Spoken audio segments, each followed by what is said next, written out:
Welcome to Mac Stories Unwind, where it's all about the picks. Federico Vitici, how are you today? I am doing fantastic. How are you, John? Good. Because, it's starting to warm up here in the Chicago area, which means spring is on the way, and spring means a new Apple event. And we've got one just around the corner next week on Tuesday, March 8th. We're going to get some surprises, I think, because I feel like the rumors are just all over the place this year. Well, it's become increasingly hard to track what's coming at an Apple event. I think Apple made some changes in the way that leakers, so-called leakers, report information these days. And so we have Mark Gurman that has a pretty reasonable timeline of what to expect from Apple during the year. But it doesn't seem, at least, when we are recording this on Thursday, it doesn't seem like he's still completely sure as to which individual products we are going to see on Tuesday. Right. So, but there's this event coming out on Tuesday. It's going to be an online event. It's called Peak Performance. Peak as in sneak peek. I wonder why the tagline is like that. But I just want to remind people that we will be covering the event at Mac Stories, obviously. We are going to have our usual overviews and recaps and everything that you want to see at Mac Stories. But a few hours after the event, we will also get together live on the Club Mac Stories Discord server, and we will do a special town hall. We're going to chat live about the Apple event we just saw, and we're going to take questions from members live as we speak. And we are going to answer those questions, and we're going to talk about the Apple event as a community. It's going to be fun, and it's happening at 5 p.m. Eastern on Tuesday. So 4 hours after the event start time. It's an exciting time of the year to do these events again. It is. And I always look forward to doing those town halls. It's something that we do both for events like this, but also for our AV club, where we talk about a lot of the same kinds of things that we talk about here on Mac Stories Unwind. We talk about movies, TV shows, books, video games, all that kind of stuff. And if you haven't checked out the club, go to plus.club, because plus.club has all the details about the perks of being a Mac Stories member, a Club Mac Stories member. Anyway, let's go on and talk about our picks. Federico, I know you've been playing a game that you want to tell people about, and I'm very curious to hear your reactions about this game, because I know it's not the sort of game that you normally would play. Yeah, so my pick this week is the excellent Elden Ring. It's a new video game by From Software that you can play on PS5, Xbox, and PC. Not a Nintendo Switch. This game is not a Nintendo Switch. So there's a lot to unpack for me here. So Elden Ring is the latest title by From Software. From Software, Japanese video game company. They've been around for decades. They became the From Software that the millions of people know these days because of the Dark Souls series. They did the Demon Souls game before that, and then they got really popular with the Dark Souls series. And Dark Souls got so popular, it won so many awards and sold millions of copies, that it inspired a whole genre of games. After Dark Souls, From Software also did Sekiro, Shadows Die Twice, but more importantly, Bloodborne, which was a Souls-inspired game that had many differences in terms of the exploration and the combat. And Bloodborne, combined with Dark Souls, basically it sort of created this sub-genre of action RPG games called Soulsborne games. It's kind of like, you would say roguelike game. Yeah, right. But the word rogue actually comes from a video game. I don't remember which one, though. Or like Metroidvania, right? Metroidvania is the closest comparison, because Metroidvania, it comes from Metroid and it comes from Castlevania. And Soulsborne games are kind of like that. They're Dark Souls and Bloodborne mixed together. And so the thing about Soulsborne games, they are... to say that they are difficult games would give you the idea, but it also doesn't quite encapsulate why they are so fascinating as a medium. Yeah, They that's are. my sense because I mean, a lot of games are hard or have hard modes, Mhm. but this is a whole different level Yes, of difficult. it's but it's not about the difficulty per se. It goes way deep into the game design itself. So the Souls games, they are difficult games. And as a video game fan, I've always sort of watched from the sidelines. And from the sidelines, my interpretation was that Souls games are difficult games where you're gonna die a lot. They are unforgiving. They require a certain level of skill. And I was afraid, because of the vibe that Souls games sort of have and how certain people talk about them. Basically, there's I was under the assumption that only true gamers can play Souls games. And if you don't, you're not a true gamer. And that whole vibe that I don't really like, Yeah, me either. I don't like that sort of gating to prevent people from if you never played a Souls game before, I guess you're not a gamer. I don't appreciate that.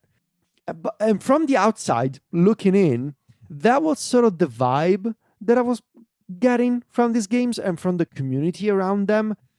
And so I've always sort of avoided the Souls games. And I kept hearing, oh, they're so difficult, you're gonna die a lot. And I just figured, I have a lot of things to do in my life. And there's so many different video games that I want to play. Why would I inflict this upon myself? As an ignorant, as someone who had no idea what this series of games was actually like, that was my assumption from the outside. So with Elden Ring, From Software is trying a bunch of different things. It's an open world game, first of all.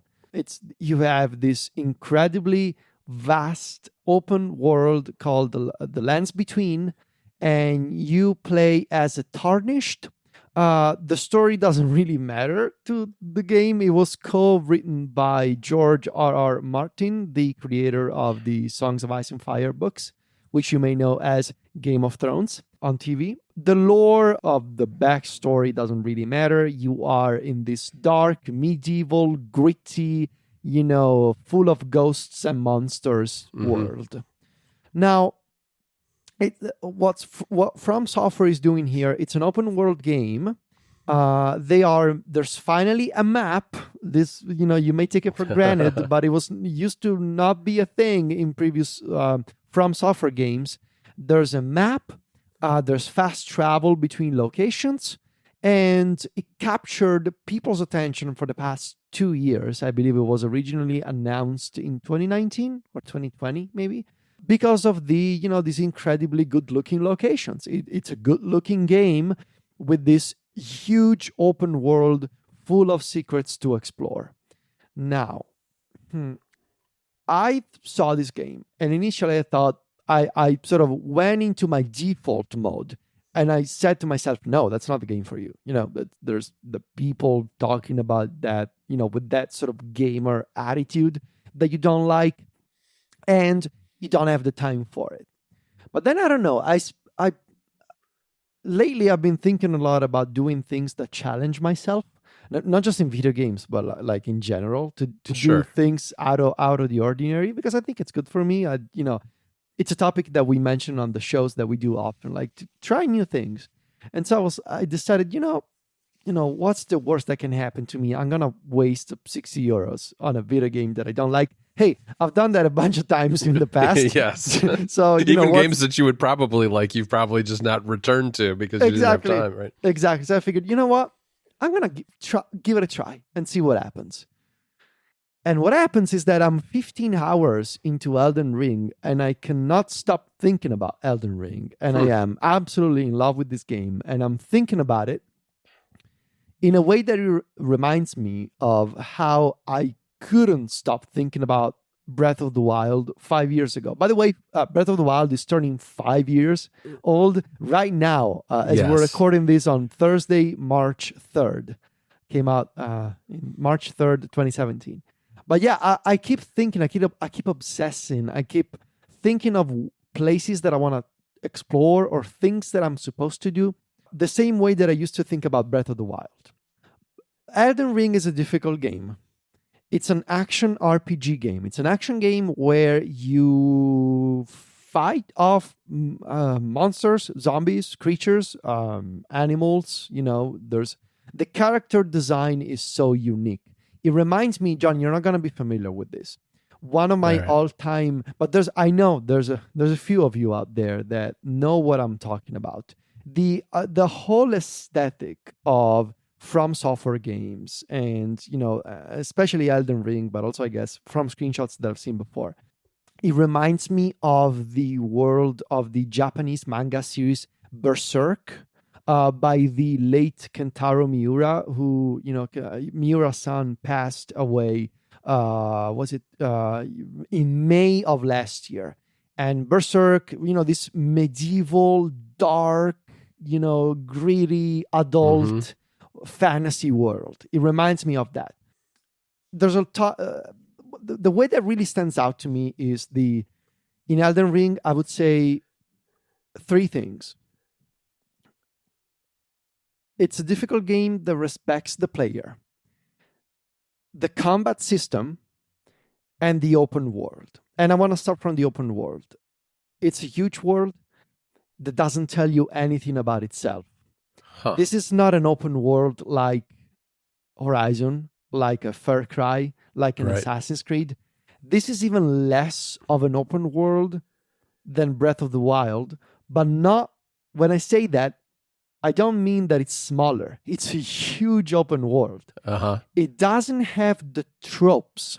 It doesn't have the mechanics that you're used to see in a modern open world games. John, there are no quests. I was going to ask you. You can play this game without a UI visible on screen. There's no menu for missions, for side quests, for errands, for I mean, even playing Horizon, you know what I'm talking about, right? Oh yeah, absolutely. All those games have that. Constantly indicators on the map, right, where you have to go to find the missing chicken for the person at the farm or whatever it happens to be. Do that, and this is step 1. Now you gotta complete step 2. It's very hand-holding as a game design approach, and this is the opposite of that. Elden Ring just puts you into the game, and it says, here's this, press this button, press this other button. This is the tutorial. By the way, we're done. You're on your own. Here you go. And the game teaches you right away from the very start that you're going to die a lot, because the first boss that you're faced with, it's going to kill you, and that's by design. So you are effectively in this middle of this huge world, and you have no idea what to do. The only thing you can do is explore. And so I find that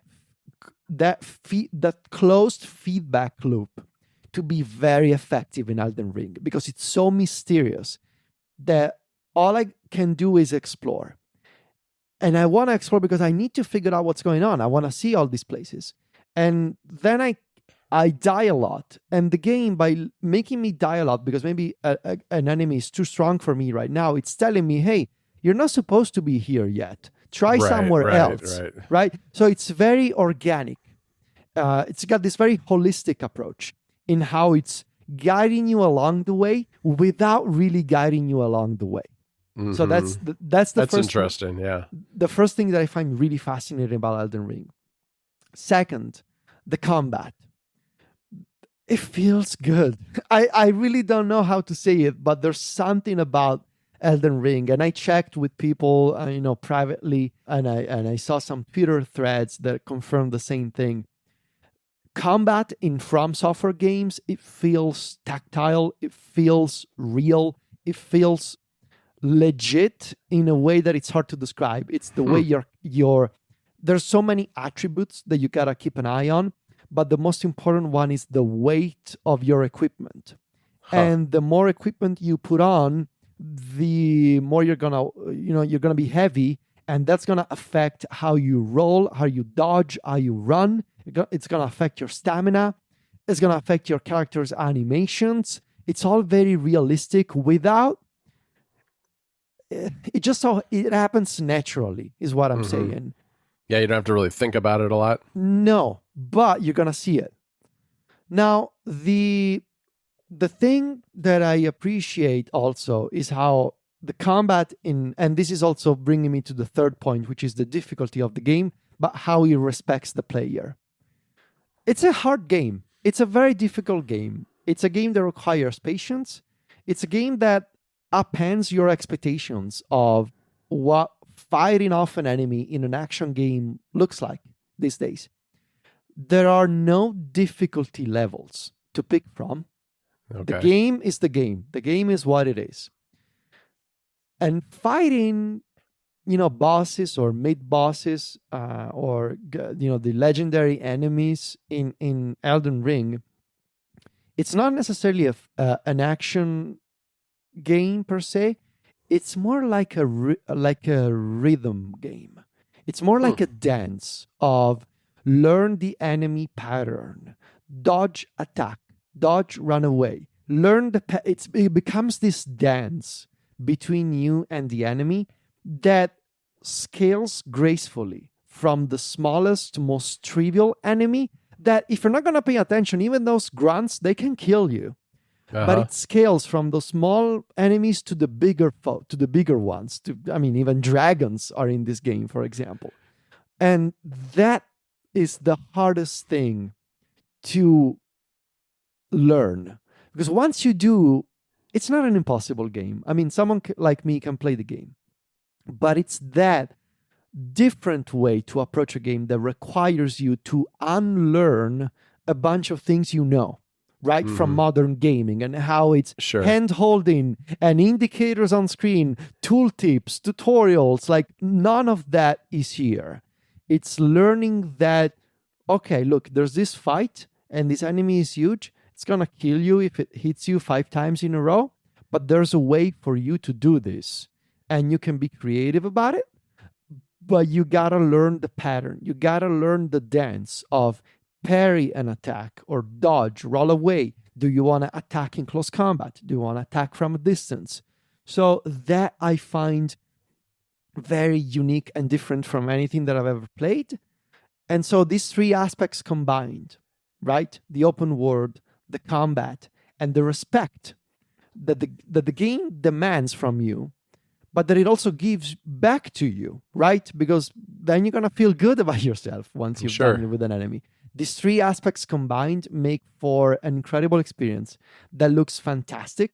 I really love the look of this game. And there's also an incredible community of players on YouTube, on Reddit, on all kinds of places playing the game right now. So as someone who never played a Soulsborne, really a From Software game before, I am captivated by this game. It's all I want to play. It's all I want to think about. The same way that my favorite games for the past few years have made me feel. Wow, that's great. That sounds fantastic. What really intrigues me about it the most, I think, is the wandering around and the exploring, because I think more often than not, if there's any open world aspect to a game, that's one of my favorite things to do. Now, this is different because this isn't like strolling around in a Pokemon game. No. This is a lot more difficult. You gotta be careful when you stroll around. Yeah. Right, exactly. But I do like the process of exploring more than I do things like the side quests. I'm not a huge fan of the busy work that a lot of games. Yeah, it feels like busy work, right? That's exactly it. Yeah, and and some of those are fun, and some of them they're fine in small doses, but some games go a little bit overboard with them, and at some point they start to feel like filler content that is there just to make the game last a certain amount of time for people who are good at it. But all right, well, that's cool. I'm still not convinced that it's something that I should check out, but I'm glad you're having a good time with it. Yeah. I want to recommend a movie this week called Kimi, which is on HBO Max, and this is a very contemporary movie in the sense that it has a COVID angle and it has a digital assistant angle. As Rotten Tomatoes describes this game, it's about an agoraphobic tech worker who discovers recorded evidence of a violent crime, but then is met by resistance from her employer as she tries to report it. All right. So then she has to, in order to deal with this crime that she's trying to seek justice for, she has to actually leave her apartment and face her fears. And there are call outs here to Google Home and Alexa and Siri. Yeah. And it's of a style that, I guess, this is a Steven Soderbergh movie, and it's a Rear Window style movie, which was an Alfred Hitchcock movie where, someone witnesses a crime through their window. This is a woman who all her job is to sit in her loft apartment in Seattle and listen to recordings from a digital assistant. And the whole idea, Kimi is the digital assistant, and Kimi, the reason Kimi is so good compared to other digital assistants is that they have an army of actual people listening to the recordings anytime they get an answer wrong, and then correcting them or adding input so that it gets smarter all the time. Now, we know that that's something that has in fact been done with some of these digital assistants in the real world. But this woman happens to hear in the background of a recording what sounds like someone being attacked. And when she goes to her employer and tries to report it and get the police involved, she's met with resistance and doesn't really understand why. And so the plot of the movie is, and I don't want to spoil what's going on, but there has been a crime committed, and there are reasons why the company is resisting reporting it to the authorities. And she finds herself very quickly embroiled in people trying to stop her from going to the police or the FBI. And it's neat because at the same time, layered into this technology angle is the fact that everyone is wearing masks and it's during COVID. So she has been locked up in her apartment for a long time, which we're all familiar with. She also happens to have been the victim of an assault in her past. They don't really explain that in the movie, but it's a combination of that assault in the past and being cooped up with COVID that has aggravated her agoraphobia and made it very hard for her to go out in public. And her whole interaction with people is either through listening to these recordings that she's doing and analyzing for work, or looking out the window and kind of texting the people she sees in the apartment building across the street. It's a very closed and kind of fenced in life that she's leading in this loft apartment. And this event that happens requires her to actually have to go out.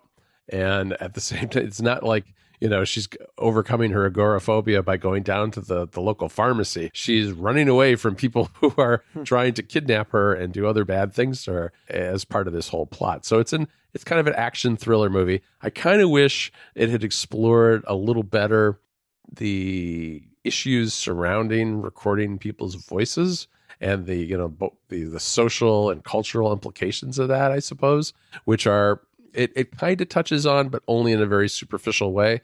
At the end of the day, it's more of a good guys, bad guys chasing kind of movie, but it does have kind of an interesting and very today sort of twist to it.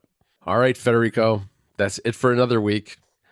We will be back next Friday, of course, back with another set of picks for everybody. You can find me and Federico over at macstories.net. Federico's on Twitter and Instagram, where he is at Viticci. That's VITICCI. And I'm at John Voorhees. JOHNVOORHSS. Talk to you next week, Federico. Ciao, John.